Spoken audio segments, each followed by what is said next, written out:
A young couple was getting ready to give birth to their first child, and they had determined that the child should not be named until after it was born, so that they could meet it and make the name based on that first magical moment.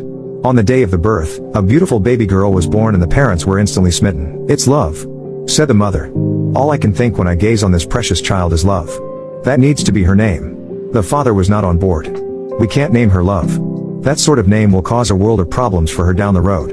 How about a Jessica or a Jane?" And the two parents fought. During a break in the fighting, the father went out to go to the bathroom, during which time a nurse came into the room and the mother added the name Love to the birth certificate. When the dad learned about this, he was upset, but he couldn't do anything about it.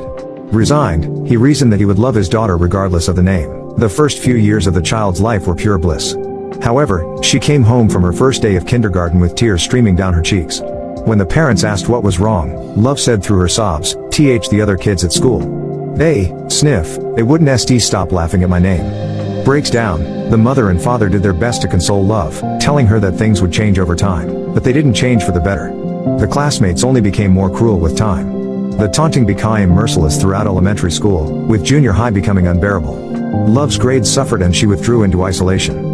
High school was hell on earth for the girl, with the cliquishness of high school bearing down on her every sad day of her life. One night as dinner was being prepared, Love came into the kitchen, silently placed a sad kiss on her father's forehead, cast a piercing glare at her mother, and walked back to her room. While the puzzled parents were looking at each other as if to say, "What was that all about?" They heard a terrible noise from Love's room, a loud blam followed by a thudding to the floor. As they feared, they raced into Love's room to see the teenager clutching a pistol in her hand, with the self-inflicted wound pumping blood out of her chest. Following a brief period of denial where they couldn't accept what was unfolding, anger set in for the father.